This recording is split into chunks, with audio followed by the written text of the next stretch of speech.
Now, I'm not going to sit here and sugarcoat any of it. This was a disappointing result. Chelsea draw, Everton 2-2 at Stamford Bridge. Let's get into it. And blue is the colour. Essien! Drogba! Lampard! That could be the championship!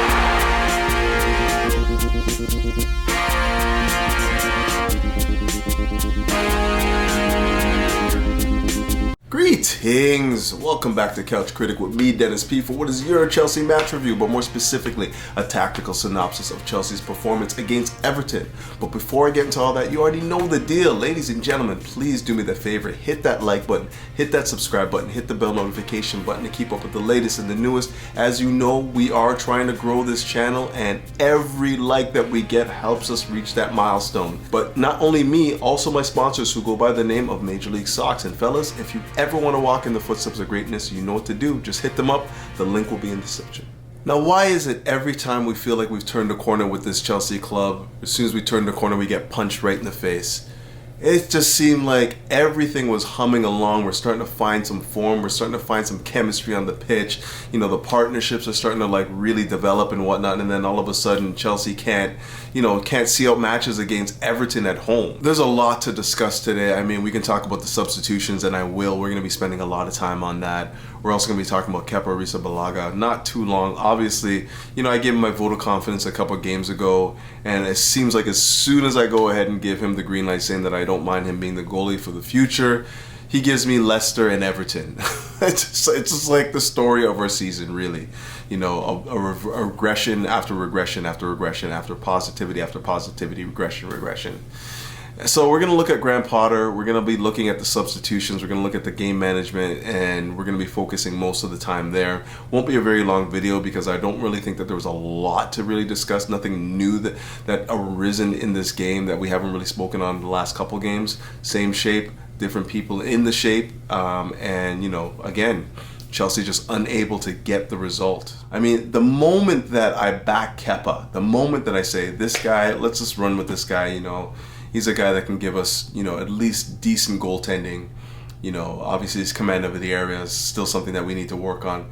As soon as I say that, the guy gives me Leicester and Everton. Like, I cannot defend this guy anymore. I just can't. We need a goalie. We need a complete goalie, a guy that can give us exactly what we need. You know, the footwork, you know, the command of the area, the distribution, you know, just somebody that is a complete keeper. I cannot go with this hybrid anymore. You know, I need to see somebody that can, you know, backstop us to a title. And I just don't see that in Kepa. And, you know, it's unfortunate because, like, he was on a good run of form right up until the Leicester game and still makes some decent saves for us. He's a great shot blocker, shot stopper, but in the end, he's just not what we need in the net. He just does not provide all of the tools that you need to be a successful keeper at the high end of the Premier League. Now, I know I'm not the only one that thinks this, that the only thing that Chelsea have to play for this season is the Champions League. Everything else is pretty much dead and buried. We're not getting top four.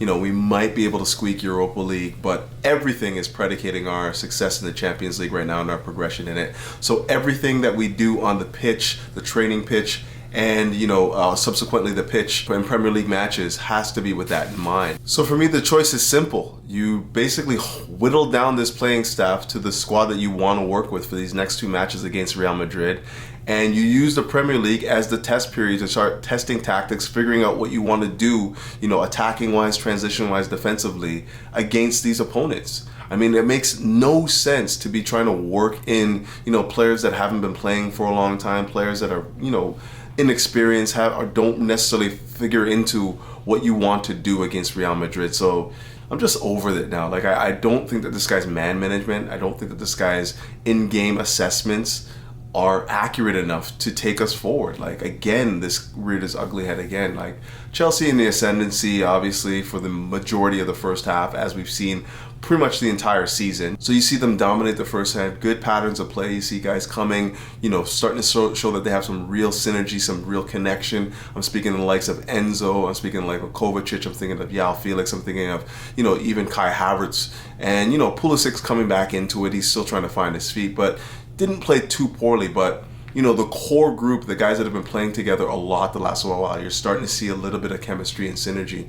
Again, it rears its ugly head. We're still not able to take the opportunities that are presented to us. Everton decided to sit off, allowed us to, build up play and play through them a lot of the time, but we were just still toothless in the final third, making poor decisions in the crucial areas. And I feel like for the entire first half, Chelsea was one move away from really getting a gilt-edged chance. So here you have a situation where João Felix is thundering in on goal in the final third. He's got options left and right. He has Reece James wide open. All he has to do is play him in. That one pass is all we need to do to break down the defense and get us into a goal-scoring opportunity. A gilt-edge opportunity, takes the wrong options, and the move dies. And, we go into the second half now, and what you see is Chelsea again in the ascendancy. We get the goal. We're feeling good about our football. We start to go back into our shell. We don't really have ourselves on the front foot anymore. And, Everton is clearly fighting for their lives right now. At the beginning of the match, they're very close to relegation zone. Only a couple points separate them from dead last in the Premier League. So you knew that they were not going to give up on this match, especially with Chelsea not necessarily having the ability to just kill games. We haven't been able to do that all season. So sure enough, they score from a set piece, which is their strength. And even at that point, I didn't feel like Chelsea were necessarily in a position where we couldn't come back and hit them again. I thought that, again, the build-up play, the link-up play, the moves that we're coming up with, and just the speed of play that we were playing at was more than enough, more than Everton can handle. We see 1-2 combination plays later. Reece James is in the box and is brought down for the foul. Chelsea go up again 2-1. Now, many will have you believe that the game switched when we brought on Conor Gallagher for Pulisic at 1-0, and of course, Everton score from the set piece. I'm not necessarily of that belief. I believe that Conor Gallagher has staked his claim in his club right now. He's coming in regularly. He's showing some continuity in his play, and deserved an opportunity to come in for Pulisic, who obviously wasn't going to give you a 90 coming back from injury. He's probably predetermined that he's going to come off at 60. The natural substitution there for me would have been one of either Mudryk or Conor Gallagher at this point. And, the manager decided to go with somebody that's a little bit more tactically aware. Chelsea are defending a 1-0 lead. We have to be able to show that we can defend these leads. And for me, if you're going to go with Mudryk, yes, you want to go and kill the game. Have we shown the ability to do that? Have we been able to do that over the course of, months of football? What we have been able to do is, show that we can be steely defensively, and you need to be tactically aware. So I don't necessarily dislike the decision to bring on Conor Gallagher. I don't think that he played poorly when he came on either. I thought he was actually okay, pretty good, to be honest. He had that little run down the sideline where if he crossed it earlier, we probably would have had another goal-scoring opportunity. It wasn't a shutting up of shop. We were still going for it. We're still looking for the winner. And sure enough, we get an opportunity to score again when Reece James is brought down in the box. Chelsea get a penalty. We score. It's 2-1. This is where the game switched for me, and it was these substitutions, this in-game tactic, this in-game substitution that made all the difference for me. Obviously, Everton are they need points. They're looking to at least get a point out of this one. They take off Idrissa Gueye and they bring on an attacker, took the handbrake off essentially, and went at Chelsea. Now, what do? We take off our captain on the day, Kovacic, who was playing okay. It wasn't amazing, but again, the partnership and the leadership that he provides you in the midfield is very, very important. We're going into an international break. What are you saving him for? And he brings on Ruben Loftus-Cheek to play in a 2 with Enzo Fernandez. Now, I have no problem with Ruben Loftus-Cheek. I'm just thinking this is an opportunity right now where, we need to have our senior players up, match sharp, ready to go for this Real Madrid game. I would have loved to have seen N'Golo Kante come in at that moment in the game to shut the door, give Chelsea the energy that they need to see out the match. Instead, he went with Ruben Loftus-Cheek. And, not that was the reason why, but instantly, as soon as Ruben came onto the pitch, Everton got a goal-scoring opportunity. The ball's played right through him. They get in on goal on the left-hand side.